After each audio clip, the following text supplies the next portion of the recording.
who's got a wonderful technique of how she can do that, but you can't operate on birds. Pigeons can't operate on pigeons. Only can do that sort of job because you can't take them apart and put them back together. So consequently, if pigeons are ill, we can only treat them through antibiotics. But what we say to everybody, I don't know again what the field of what you have to use, what type of things you have to use. But again, when we have it open, you can chat away to us and sort of ask questions. We tend to find a lot more problems of what people are having. But it's interesting on listening to people's different chats about what's relevant nowadays in keeping any animal. Talking about dogs, like anything, it's trying to keep the right environment. And when birds are out in aviaries, don't get me wrong, I didn't want to sort of talk against aviaries earlier. You've got a whole different situation on your breeding, your shows, etc. Your time is going to come up now. Going to start showing. This is your important time. I deal with a lot of the show pigeons, and their time. They had we have a thing called young bird sickness. This just gives you an idea how things will take. We have a thing called young bird sickness in pigeons. It's where pigeons can get, it's a virus. It's a virus. They have young bird sickness, and we have to treat them. It's almost like when we were kids, we'd have chickenpox and measles. It's a human virus. This, what I'm talking about, is a pigeon virus.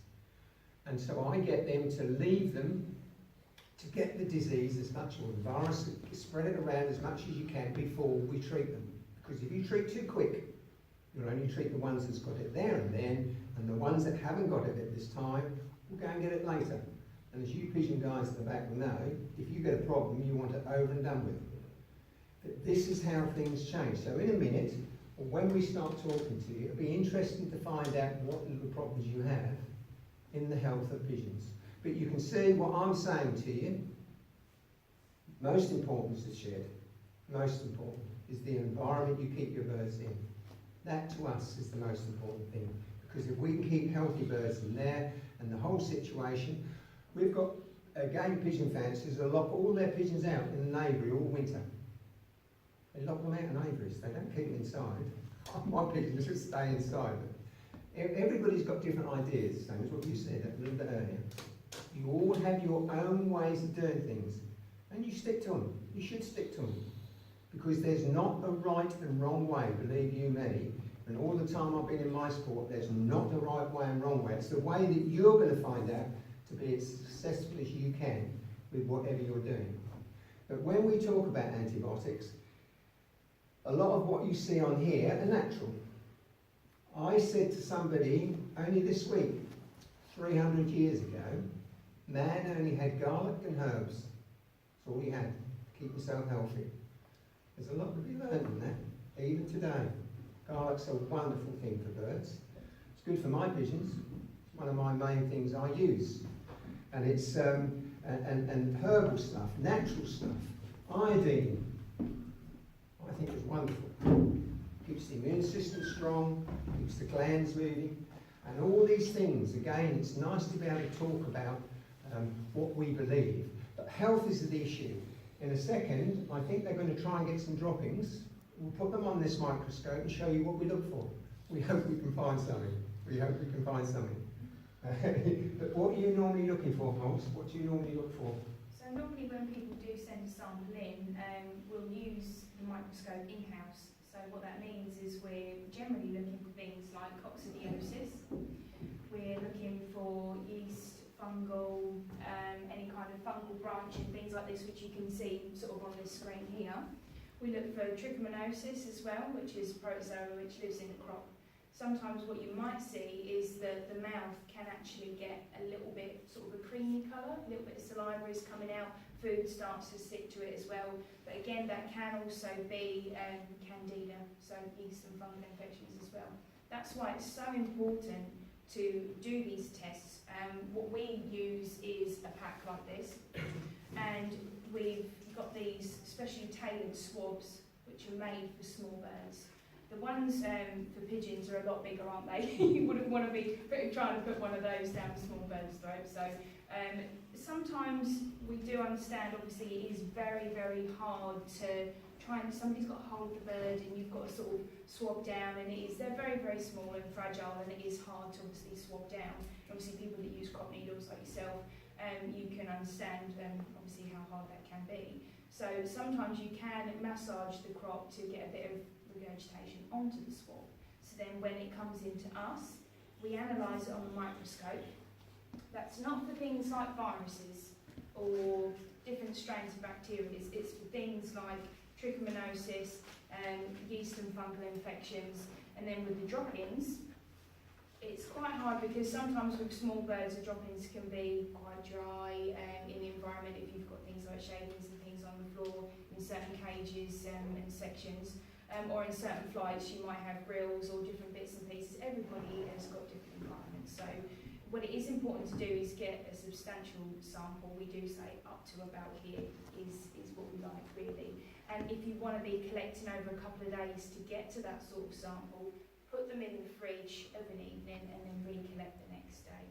What we'll be looking for in the fecal sample is things like the coccidiosis, again yeast and fungal, which again comes into the megabac sort of section.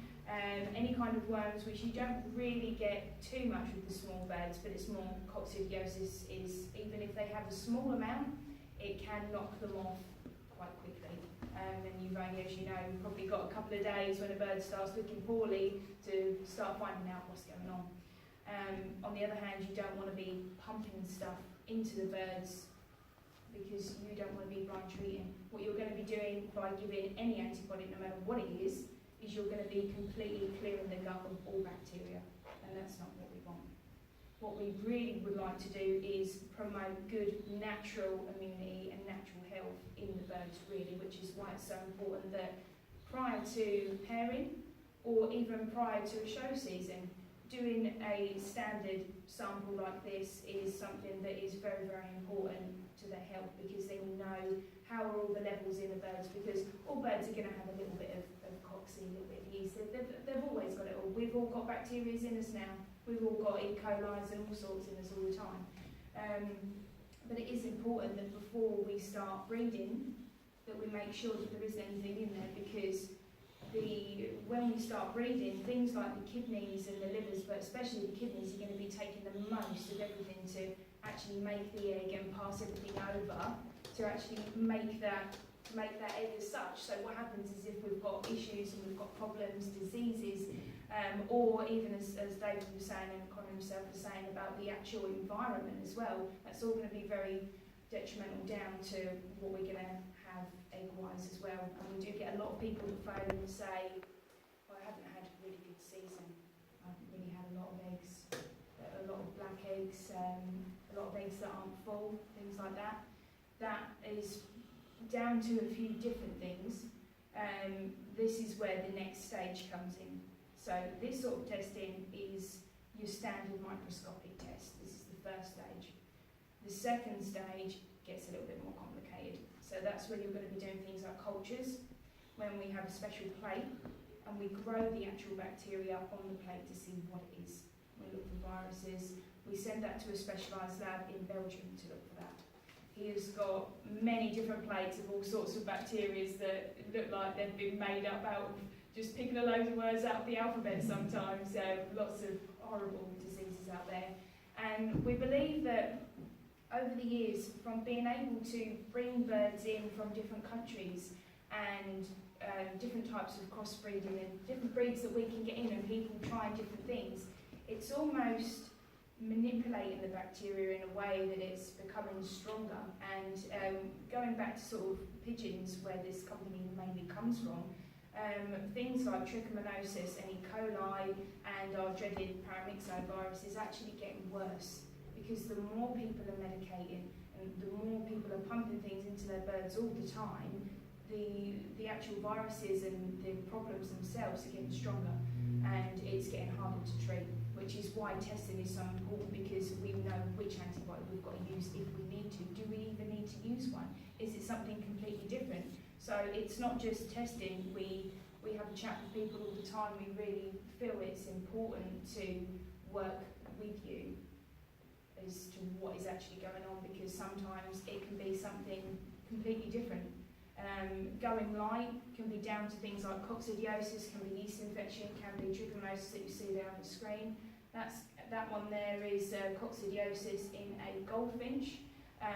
It was absolutely horrific. That bird did actually survive, and that is a substantially high amount of coccidiosis. So the bird was very, very, very skinny, but we did manage to get it around because we caught it just in time by seeing what the problem was. So instead of just blind treating and pumping things in, it is really important to obviously keep things going. But that's normally what we really do, isn't it? Yeah, good. I was just going to say